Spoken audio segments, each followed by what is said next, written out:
মেহমানকে খিলাতে লাগলো।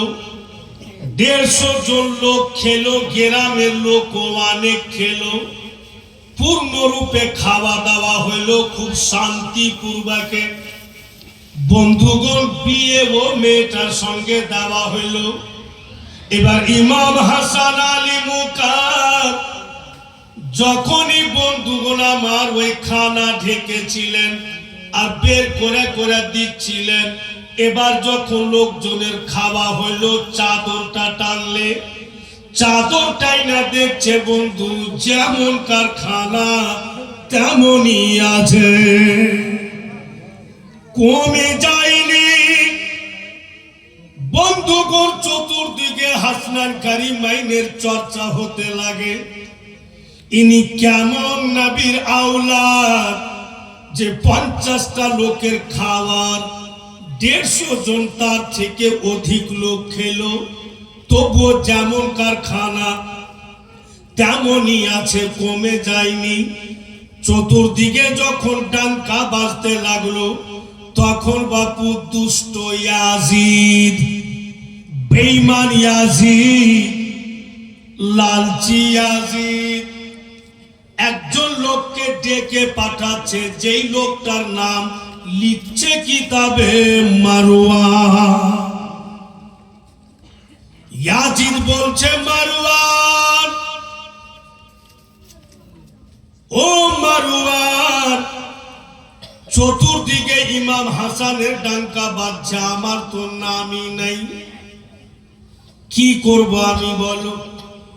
মারওয়ান ঘৃণাও না দিমাগে বুদ্ধি দিচ্ছে, ও হুসাইন, ওগন কি বলে, ও ইয়াজিদ, তোমার বাবাকে আমির মাবিয়াকে ইমাম হাসান আলী মুকাম কুফার গাদ্দিতে বসিয়া গিয়েছে, এটা তো একটা সুযোগ তোমার হাতে, তোমার বাপকে কুফার গাদ্দি থেকে নামিয়ে দাও আর তুমি কুফার গাদ্দিতে বসে যাও, তুমি খলিফা হয়ে যাও, চতুর্দিকে তোমার ডাঙ্কা বাজবে।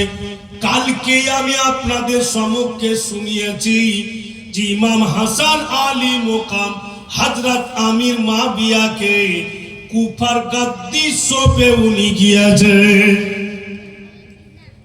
যারা এসেছিলেন তারা শুনেছেন ইয়াজিদটা কে, হযরত আমির মাবিয়ার বেটা, হযরত আমির মাবিয়া সাহাবিয়ে রাসূল, দিওয়ানায়ে রাসূল, আর উনারই ছেলে ইয়াজিদকে দেখেন তো দুশমনে রাসূল।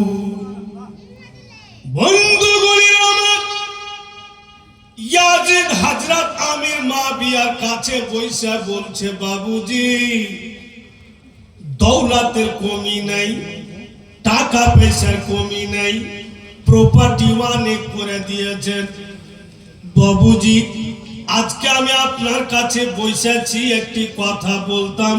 হযরত আমির মাবিয়া বলেন, কি কথা বলো? ইয়াজিদ বলছে, আব্বাজান, আপনি এখন বেঁচে আছেন, আপনার বেঁচে থাকাকালীন একবার কুফার গাদ্দিতে বসে দেখতাম। হযরত আমির মাবিয়া বলে, ইয়াজিদ যা বললে আর বলিও না, নিজের মুখে জুবানে লাগাম দে, কারণ এই গদ্দির মালিক হচ্ছেন ইমামে হাসান, উনি আমাকে সঁপে দিয়ে গিয়েছেন, উনি যদি ফিরা যান উনার গদ্দি উনাকে দিয়ে দিব। ইয়াজিদ বলছে, বাবুজি আমি কি করব গদ্দি নিয়ে, আমি শুধু কানে শুনবো যে ইমাম হাসান চলে আসছেন, আমি কুফার গাদ্দি ছেড়ে দিব, একটু বইসা দেখতাম, মানে বাপের সাথে ছলনা বাজি লাগালো। হযরত আমির মাবিয়া কিচ্ছু বুঝতে না পেরে বেটার ছলনা বুঝতে পারলো না, আর ইয়াজিদকে বসিয়ে দিলে কুফার গাদ্দিতে, কুফার গাদ্দিতে ইয়াজিদকে বসিয়ে অল্প দিনই পরে হযরত আমির মাবিয়া জগৎ থেকে পর্দা করে গেলেন। যেমনি হযরত আমির মাবিয়া জগৎ থেকে পর্দা করেছেন, বেঈমান ইয়াজিদ দুরাচার একটি জাল কাগজ বানালে আর কাগজে লিখে দিল, ইমাম হাসান আলী মুকাম আমার আব্বাকে খলিফাতুল মুসলিমিন বানিয়ে গিয়েছেন, আর আমার আব্বা জান আমাকে খলিফাতুল মুসলিমিন বানিয়েছেন। এই কথা লিখে নিয়ে কুফার যারা বিকাউ লোক নিজের ঈমান বিক্রি করে দেয়, ওই সব ব্যক্তিকে টাকা দিয়ে দিয়ে কিনে কিনে ইয়াজিদ ওই কাগজে সাইন করিয়ে কুফার চতুর্দিকে টেঙ্গে দেয়। শরীয়ত মোতাবিক, শরীয়ত দৃষ্টিভঙ্গিতে ইয়াজিদকে খলিফাতুল মুসলিমিন বলা চলবে না। খলিফাতুল মুসলিমিন তো ওকেই বলা যায় যাকে নির্বাচন করে রাখানো হয়। ওকে তো নির্বাচন করে রাখেনি, নিজের বাপের কাছে ছলনা করে কুফার গাদ্দিতে বসেছে।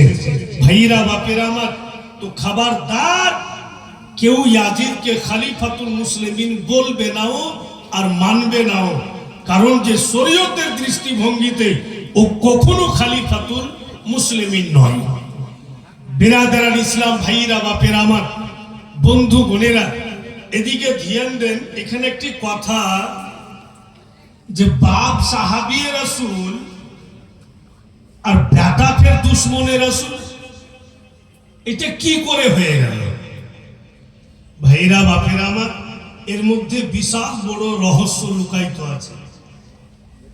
রহস্যটা কি আছে? যখন হযরতে জিবরাইল নবী পাককে বলেছিলেন, ইয়া রাসূলুল্লাহ, আপনার দুই নাতির দুশমন অন্য কেউ হবে না, আপনার ছেলেদের, কি বলে, আপনার সাহাবীগণের ছেলেদের মধ্যে থেকে হবে। যখন হযরতে জিবরাইল এইভাবে নবী পাককে সংবাদ দিলেন, দুই নাতির দুশমন, মাইকেল আপনি দেখেছে বা আওয়াজ টেনে দিচ্ছে,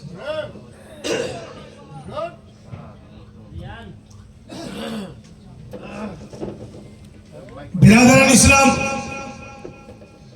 বন্ধু বোনেরা আমার, ভাইরা বাপিরা, তো যখন এই কথাটা জানতে পারলো ভাইরা, ছেলেরা, মা বেটিরা, যে দোনো নাতির দুশমন সাহাবায়ে কেরামের ছেলের মধ্য থেকেই হবে।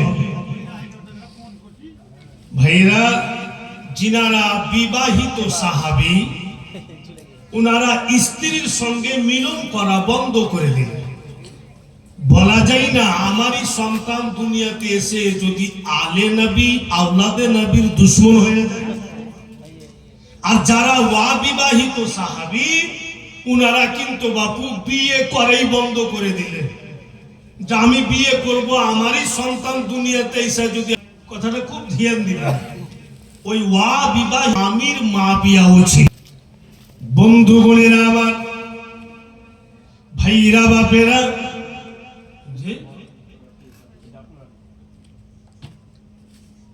ওইটা গাজা তো খালি ঝামেলা লাগা কথা আছে, মডেল আছে। বেরাদার,